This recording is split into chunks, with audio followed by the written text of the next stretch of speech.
Imagine if the headlines read, "White people riot because whites are oppressed by black law enforcement chief Eric Holder." That would be a different twist, wouldn't it? We're going to take a look at what's going on in Ferguson today and give you permission to think and to discuss some of the elements that are really going on here and the national media is afraid to say.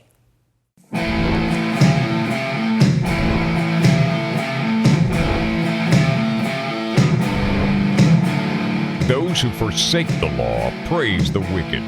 Those who uphold the law resist them. Welcome to the Voice of Resistance. Here's your host, Randall Terry. I want to use today's program for a teaching moment on a number of issues. We will look at President Obama's speech, his little press conference, analyze it word by word. We'll look at Eric Holder's statement. We'll look at some of the footage of the riots and the violence that took place thus far at the time of this taping in Ferguson, Missouri, and hopefully give you a little bit of background and legal discussion for you to hang your hat on when you want to discuss this with your friends at the coffee shop or at the water cooler where you work.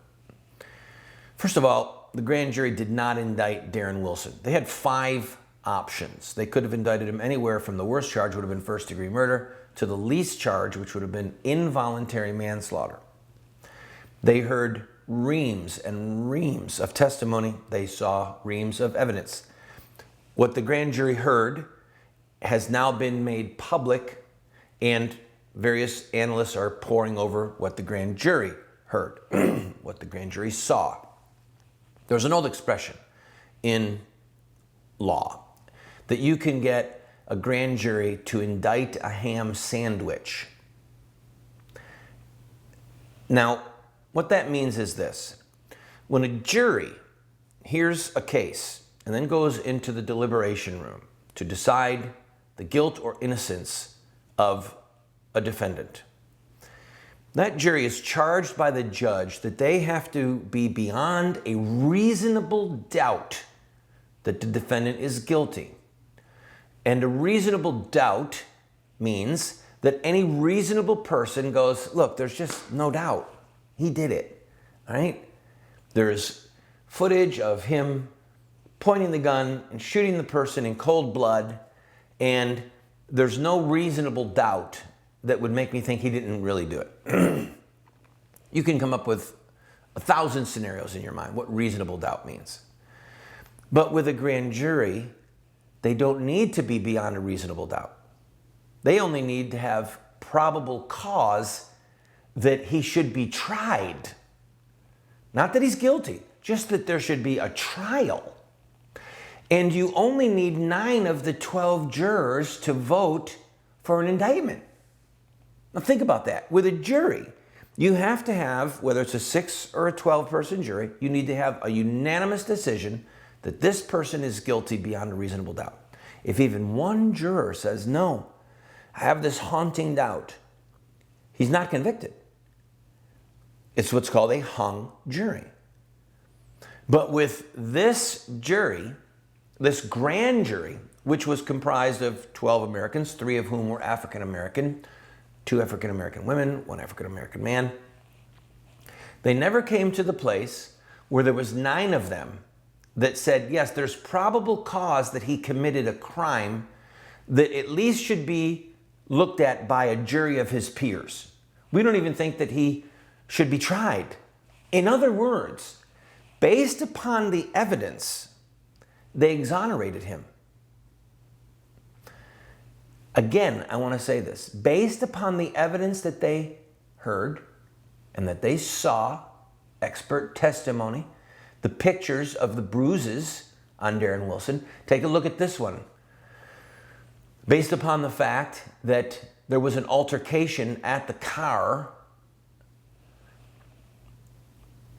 Mr. Wilson was not indicted for any crime whatsoever.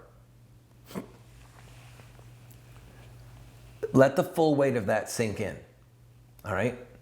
The grand jury has been looking at evidence literally for months. okay? And based upon the evidence that they saw and heard, they said, no, we don't even think he could possibly be tried. And there's a lot of people that are indicted for a crime and then are found not guilty by a jury because the weight of the evidence and the testimony and the need for reasonable doubt is so much more stringent in a jury trial. And a lot of times, a prosecutor wants a grand jury to indict because he's got to be able to go to a judge and say, Your Honor, I believe I can get a conviction out of this. I believe this person is guilty. The prosecutor didn't believe that. It was on the ground there. And so when he went to the grand jury, that was his way of saying, look, if you guys think that there was a crime committed here, tell me, and then I'll prosecute. And the grand jury looked at it and said, no. One other thing, because when we come back from this break, we're going to look at Obama's speech, line upon line, because it really was despicable. His press conference was despicable, but I want to bring out one other point. All, not some, all of the testimony, all, according to the prosecutor who did the press conference when the grand jury's decision was released, all of the testimony regarding Michael Brown rushing at Officer Wilson, looking like he was going to attack Officer Wilson. All of that testimony came from African Americans who were on the ground, who saw it with their own eyes. All of it. I'm going to take a break. I'll be right back.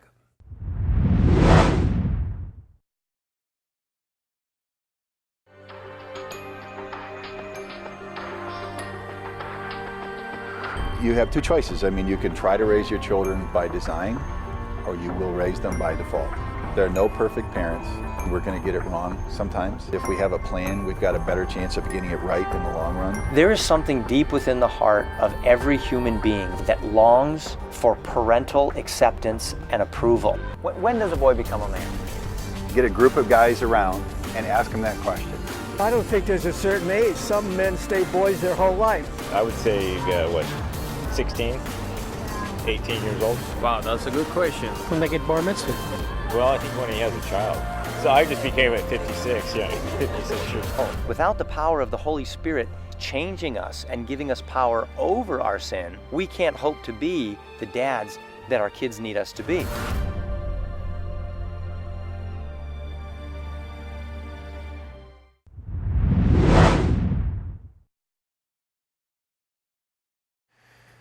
Before I play the president's press conference and comment as we go, I want to just give a thumbs down to CNN. It was some of the worst coverage I've ever seen them do. And I was actually embarrassed for them. Like one of the headlines across the screen, fires break out in Ferguson, Missouri. Is this spontaneous combustion? Criminals set fire to buildings. Fires didn't break out. This wasn't an accident. These were thugs. They interviewed one of their political analysts, I can't remember his name, and he, in my opinion, he was a racist. He was an African-American racist, okay? And he was saying, well, they're telling Anderson Cooper, the only reason they're doing this is because they feel like they don't get hurt unless they yell. They weren't yelling. They were burning down buildings. They were shooting firearms. And he said the system failed them. The system didn't fail them. It went according to how the system is supposed to work. Officer Wilson had been assaulted by Michael Brown. Michael Brown was a thug who had just committed a robbery, okay? Who tried to take Officer Wilson's gun, all right? Michael Brown was a thug, and the CNN showing this cute little teenage boy picture is so egregious. Rather than show this happy 14-year-old boy, why don't they show the footage of him getting in the altercation with the store owner just before he had the altercation with Officer Wilson? You have to wonder if Eric Holder or President Obama would be happier if Wilson did not shoot at Michael Brown and kill him in self-defense and Brown had gotten to the cop. I mean, at that point, what do you think would have happened, friend? Michael Brown already tried to get his gun once, discharged the firearm. From what I heard last night, that the firearm went off in the police car. Brown was struggling to get it, probably to kill Wilson. Let's look at the president's speech. Use as much time as we can on this. So I'm going to play it. I'm going to stop and start it and then comment as we go. As all of you know, a few minutes ago, the grand jury deliberating the death of Michael Brown issued its decision. It's now come that either way was going to be subject of intense disagreement, not only in Ferguson, but across America. So I just want to say a few words suggesting how we might move forward.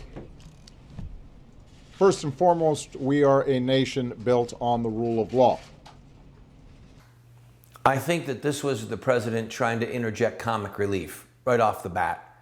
This from our imperial president, our dictatorial president who just ignored the Constitution and broke the law to summarily grant amnesty to 5 million people.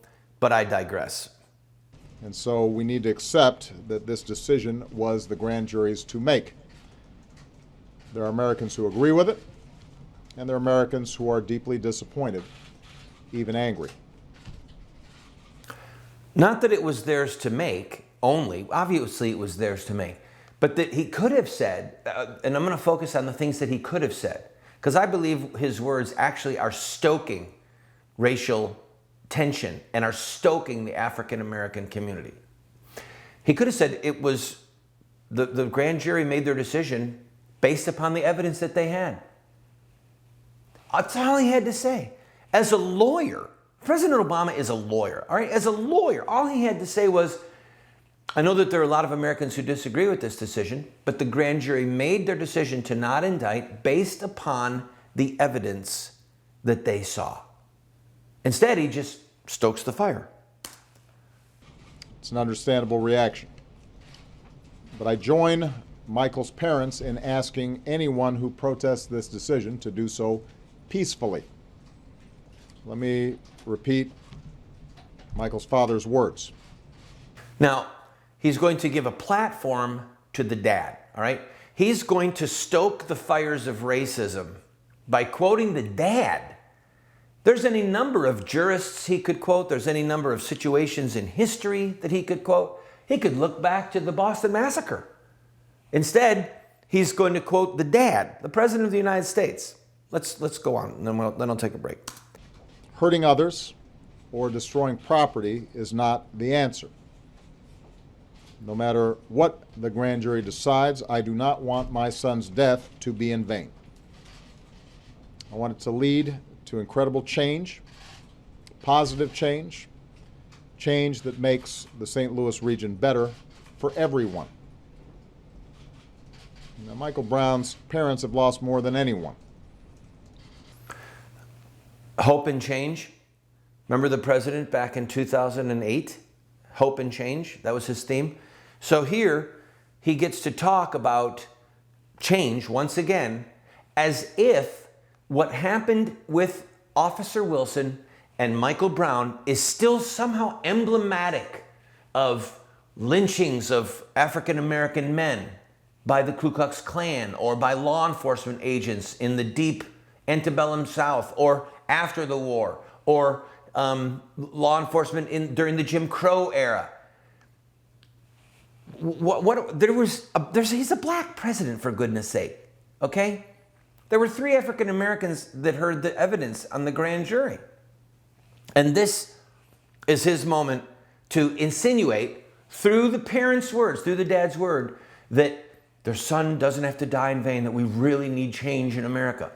Yeah, we need change. We need African American dads to get off of their hind ends and start being responsible in raising their sons. That's some of the change that we need, Mr. Obama. Look at the statistics on how many young African American men are involved in crimes, that are in jail, in prison, on probation, on parole, and then look at how many of them come from a fatherless home. Look at how many of them are the sons of deadbeat dads who are sexual predators moving around from woman to woman. Just do a little statistical analysis of that and then talk to us about change. I'll be right back.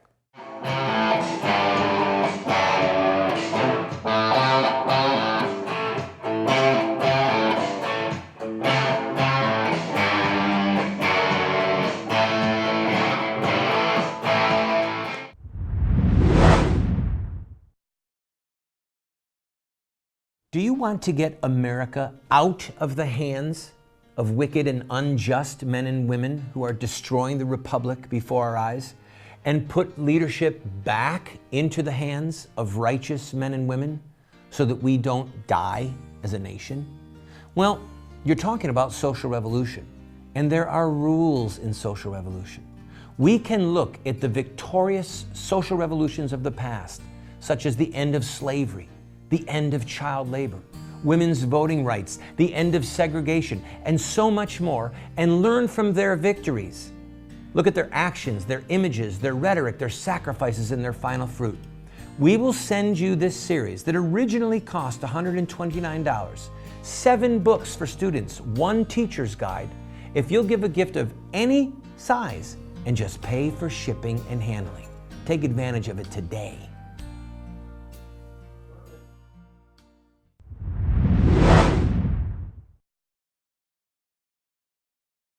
Our outgoing Attorney General, who was allowing guns to go into the hands of drug lords on our southern border, who has not brought any criminal charges against Black Panthers who were doing voter intimidation. This is an honorable man. He said, while the grand jury proceeding in St. Louis County has concluded, the Justice Department's investigation into the shooting of Michael Brown remains ongoing.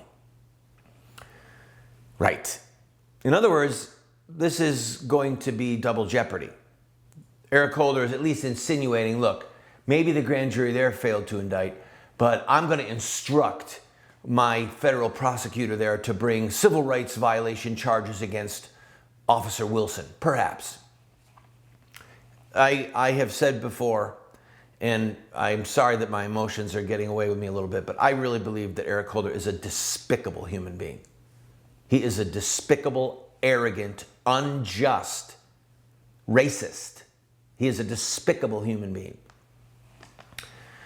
But again, I digress. I'm going to play a little bit more of President Obama's speech. I want to say something for the record here, okay? Because this show is watched by our political enemies. People who hate my pro-life work, people who hate me. And there have been people over the years who are foolish enough, stupid enough, to say that I'm racist when I make statements that are like Jesse Jackson made. And I'll tell you that statement in a minute. But for those of you who don't know, 2 of my children are African American, okay? I adopted 2 Black children. One of them I saved from abortion on death's door, literally. Her mom was going in to have her aborted when I begged for this baby's life and ended up adopting her. She's my daughter, and I adopted her older brother. God rest his soul. He was killed in a car accident almost 3 years ago when he was 30 years old. So if you have the gall to say that I'm racist, I would say to you, shame on you. Okay? You go ahead and try and adopt children of a different origin than you and live in a blended family in some areas where they frown on that terribly, and see how it goes for you. So I can say what Jesse Jackson said with a little bit more force than some people. But Jesse Jackson, for you who don't remember, said that he's really grieved. This is years ago. He said he's really grieved at this point in his life that when he's walking down the street at night and he hears footsteps coming up behind him quickly and he turns around and looks, he's relieved to see that it's not African Americans. He's relieved because he knows that statistically,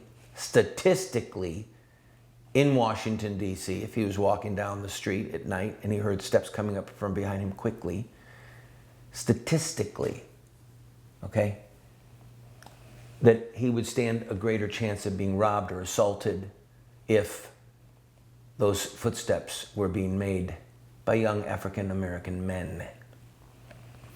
I'm going to take a break, look at Obama's speech when we come back.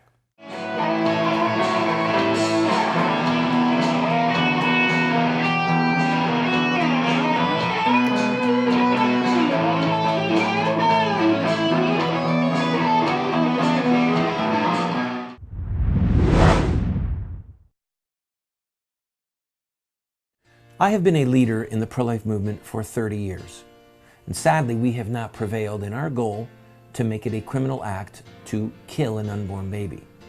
There's reasons why we have failed.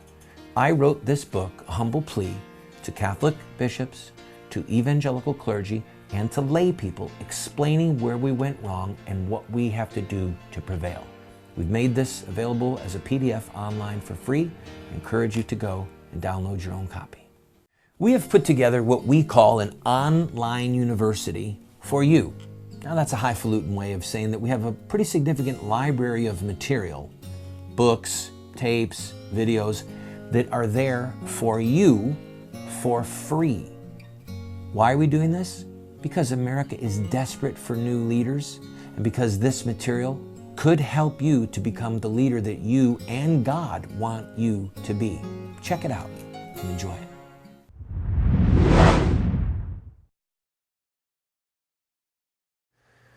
We should all grieve for Michael Brown's mom and dad. Even though he was behaving as a thug, it's still her little baby. It's still his little son in their hearts, in their minds. And I know that I speak very directly at times, but they're grieving as parents. The president, however, is not. The president is a community activist. And as we'll see from this clip that I'm going to play right now. As they do their jobs in the coming days, they need to work with the community, not against the community, to distinguish the handful of people who may use the grand jury's decision as an excuse for violence, distinguish them from the vast majority who just want their voices heard around legitimate issues in terms of how communities and law enforcement interact. He's lecturing the police? With all the work and all the precautions that the police have taken, he's lecturing them? Now, they need to work with the community, not against the community. Mr. Obama, they're from the community. The very fact that he's differentiating between the community and law enforcement is playing the game of race baiting, of the community activist who's got to stand against the man, who's got to stand against the power structure. They live there, Mr. Obama. They're part of the community. Finally, we need to recognize that the situation in Ferguson speaks to broader challenges that we still face as a nation. The fact is, in too many parts of this country, a deep distrust exists between law enforcement and communities of color. Some of this is the result of the legacy of racial discrimination in this country. Whoa. Mr. Obama, you could have said some of it's because of the racial legacy, which is true, and then you could have said, and some of it's because statistically we know that, for example, in Memphis, where we are right now, a group of African-American teenagers went on a random, out of nowhere, violent spree into a grocery store and started beating people for no reason. Or he could have spoken about this game they call it a game, where African-American males are going up and cold cocking people and knocking them out, looking specifically for white people. He doesn't mention that. So if he wants to lecture us, well, then lecture everyone, Mr. Obama. Obama is a community activist in his heart, all right? He is so ill-equipped for the presidency, and he is stoking the fires of racial tension with this press conference. I encourage you to go look at it yourself. We're running out of time. We need to pray for peace, but we also need to have the courage to say out loud some of the things that I'm saying. Because in this situation, the fault was not with Officer Wilson. The fault was with Michael Brown, who might have been trying to kill Officer Wilson, who defended himself.